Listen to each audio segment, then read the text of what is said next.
দেখতে পাচ্ছ আমাদের কাছে স্প্লেন্ডার আছে।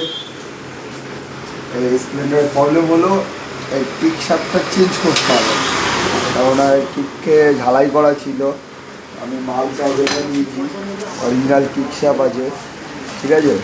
আর তারপর ইঞ্জিনটা ফাটানোর পরে ভিডিওটা বড় হবে, লং ভিডিও হবে, তোমরা দেখতে থাকবে।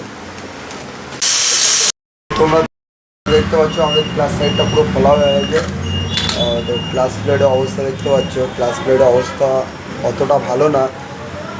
তাছাড়াও বড় প্রবলেম হলো হাউজিংটা। এগুলো দেখো, ফলো করো প্রাইস ট্যাগটা, দেখতে থাকো। মানে সব কটা মানে হাউজিং বাটিটা চেঞ্জ করতে হবে। আর এটা দেখতে পারো, এটাও বসে গেছে। এটা ঠিক আছে, তো এটা বসে গেছে, এটা চেঞ্জ করতে হবে। ক্লাস প্লেট চেঞ্জ করতে হবে, হাউজিং বাটি চেঞ্জ করতে হবে। আর তাছাড়াও হলো আমরা খোলার সময় ইঞ্জিন মনে হয় ইঞ্জিনের ভিতরে কিছু একটা ভেঙে গেছে। এই যে ভাঙা টুকরোটা তোমরা দেখতে পাচ্ছ। আমার যতটুকু মন বলে ম্যাগনেট সাইডের দিকে কিছু ভেঙে গেছে, মানে এই যে ভাঙা টুকরোটা পাওয়া গেল। আর একটা টুকরো ছিল, কোথায় পড়ে গেল জানি না। তো তোমরা দেখতে থাকো, আমাদের সাথে থাকো, দেখতে থাকো। দেখতে পাচ্ছ ফাইনালি খোলা হয়ে গেছে।